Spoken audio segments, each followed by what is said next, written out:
स्वागत है आपका कहानी चैनल इंडिया पर। क्या आप कहानियों की जादुई दुनिया में खोने के लिए तैयार हैं?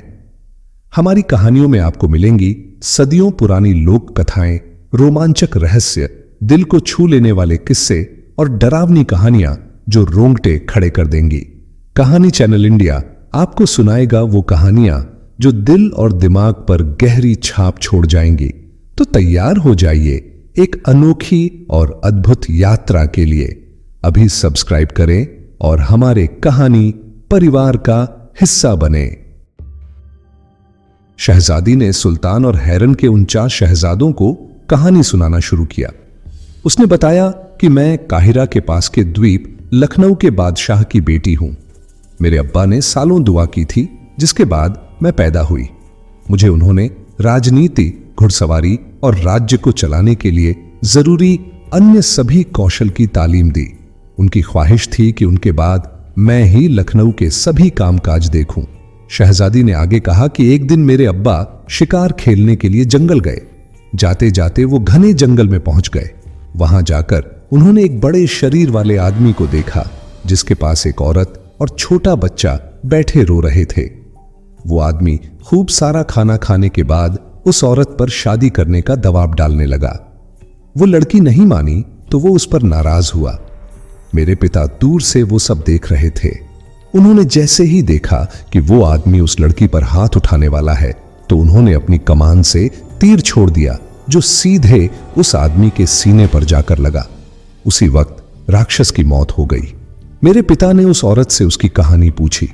उस लड़की ने बताया कि वो पास के ही सरासन कबीला के मुखिया की बेटी है और जिसे तुमने मारा है वो हमारे घर में ही काम किया करता था। उसकी नजर मुझ पर बहुत पहले से थी। एक दिन मौका पाकर वो मुझे और मेरे बेटे को इस जंगल में ले आया और शादी करने के लिए जोर डालने लगा। अब मुझे समझ नहीं आ रहा है कि मैं अपने घर वापस जाकर क्या कहूंगी। शहजादी ने कहा कि उस लड़की की बात सुनते ही मेरे पिता उसे अपने साथ अपने महल ले आए। उन्होंने उस औरत और उसके बेटे का काफी ख्याल रखा। जैसे ही उस औरत का बेटा बड़ा हो गया तो सभी ने मेरी और उस लड़के की शादी की बात शुरू कर दी। वो लड़का बलवान और बुद्धिमान था, इसलिए मेरे अब्बा ने हमारा निकाह तय कर दिया। उसके बाद उन्होंने शादी से कुछ दिन पहले ही उस लड़के से कहा कि तुम मेरी बेटी से निकाह करने वाले हो। मैं शादी के बाद तुम्हें यहां का बादशाह बना दूंगा। यह सुनकर वो लड़का बहुत खुश हुआ। तभी लखनऊ के बादशाह ने कहा कि बस मेरी एक शर्त है। उस लड़के ने मेरे अब्बा से पूछा कि आखिर वो शर्त क्या है। तब मेरे पिताजी ने कहा कि तुम मेरी बेटी से निकाह करने के बाद किसी दूसरी लड़की से शादी नहीं करोगे। अगर तुम ये वादा करोगे तो ही मैं तुम्हारा निकाह अपनी बेटी से कराऊंगा।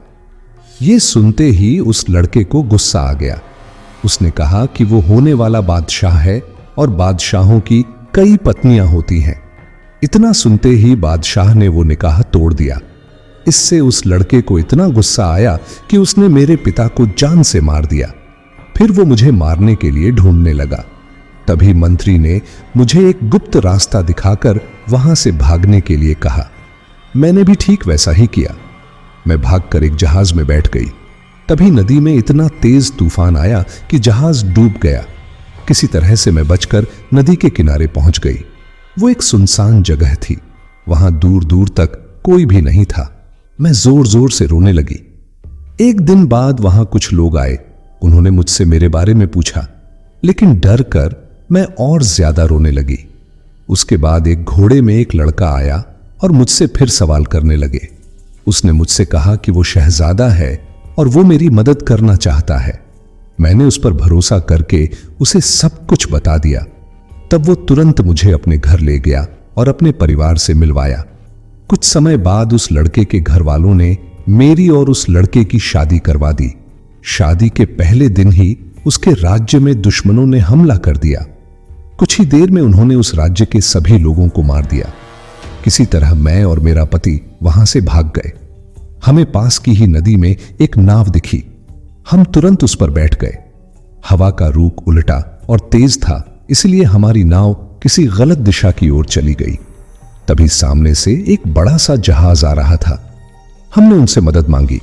बाद में पता चला कि उसमें डाकू बैठे थे। उन्होंने हम दोनों को कैदी बना लिया। वो 7 डाकू थे। सभी चाहते थे कि मैं उनकी सेविका बन जाऊं। इसी वजह से सभी आपस में लड़ने लगे। अंत में एक डाकू ने सबको मार दिया और मुझसे कहा कि मैं तुम्हें अपनी सेविका नहीं बनाना चाहता, लेकिन मेरे मालिक को सेविका चाहिए। मैं उनको तुम्हें सौंप दूंगा। उसने मुझसे पूछा कि ये आदमी कौन है, तो मैंने बताया कि वो मेरे पति हैं। ये सुनते ही उस डाकू ने मेरे पति को जहाज से नीचे फेंक दिया।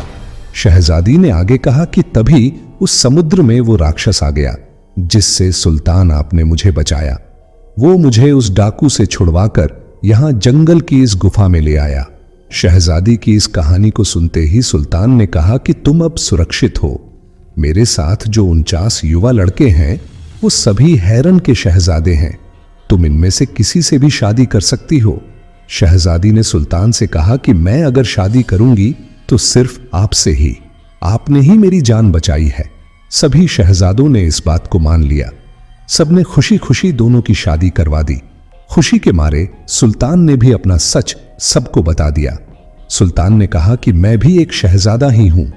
उसने अपने सभी भाइयों को बताया कि मैं पिरोज मां का बेटा हूं, जिसे चचेरे भाई सुमेर ने अपने राज्य में पाला पोसा है। यह सुनते ही शहजादी ने कहा कि मुझे आप तो पहले से ही शहजादे जैसे लगते थे। इस बात को सुनकर वो लड़की खुश थी, लेकिन सुल्तान से उसके भाइयों को जलन होने लगी। उनके मन में हुआ कि अब्बा इसे अभी से इतना मान देते हैं। अगर उन्हें पता चला कि ये उनका ही बेटा है तो वो अपना सब कुछ इसी के नाम कर देंगे। इतना सोचते सोचते ही सभी शहजादों ने सुल्तान को जान से मारने की योजना बना ली। उसे रात भर पीटते रहे और जब उन्हें लगा कि वो मर गया तो वहां से भाग गए। उसके बाद सारे शहजादे अपने राज्य हैरन चले गए। सुबह होते ही उस लड़की ने अपने पति को बाहर बुरी हालत में पड़ा देखा तो रोने लगी। कुछ देर बाद शांत होने पर उसने देखा कि उसके पति की सांसें चल रही हैं। वो वहां से भागकर हकीम को ढूंढने के लिए चली गई। जब वापस लौटी तो देखा कि उसका पति वहां नहीं था। हकीम ने कहा कि हो सकता है कोई जंगली जानवर उसे उठाकर ले गया हो। इतना कहकर हकीम उस शहजादी को अपने साथ घर ले गया। कुछ दिनों बाद उस हकीम ने शहजादी से कहा, बेटा तुम अपने बारे में बताओ, क्या हुआ था?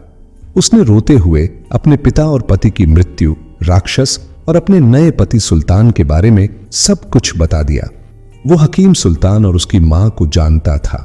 उसने कहा, शहजादी शायद आपको नहीं पता, लेकिन महाराज ने सुल्तान की मां पिरोज को अपने पास वापस बुलवा लिया है और उन्हें पता चल गया है कि सुल्तान उनका बेटा है। तब से ही वो बहुत परेशान है।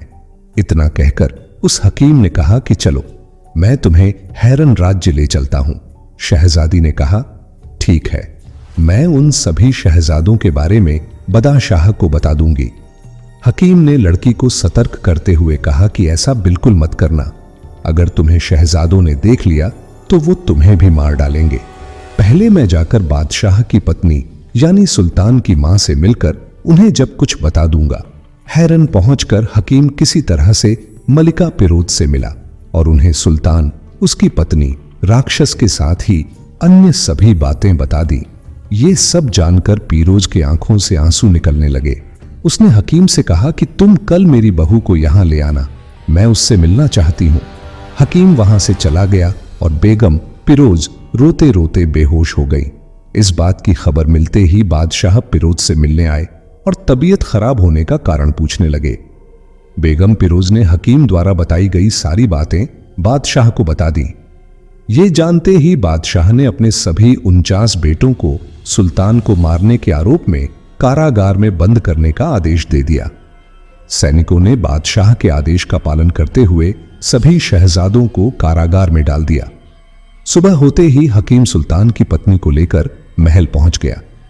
बादशाह और उसकी बेगम ने उन दोनों का अच्छे से स्वागत किया। तीनों सुल्तान की याद में कई दिनों तक दुखी रहे। फिर सुल्तान ने बादशाह से अपने पति के हत्यारों को सजा देने की मांग की।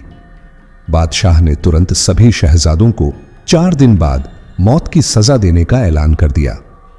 इधर हैरन का पुराना दुश्मन सुल्तान के मरने की खबर मिलते ही राज्य पर फिर से हमला करने की तैयारी कर रहा था।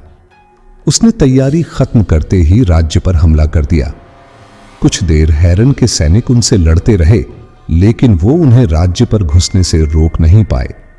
तभी घोड़े पर सवार एक युवक कुछ सैनिकों के साथ वहां पहुंचा। उसने कुछ ही देर में दुश्मनों को खत्म कर दिया। बादशाह उस युवक को धन्यवाद करने के लिए आगे बढ़े।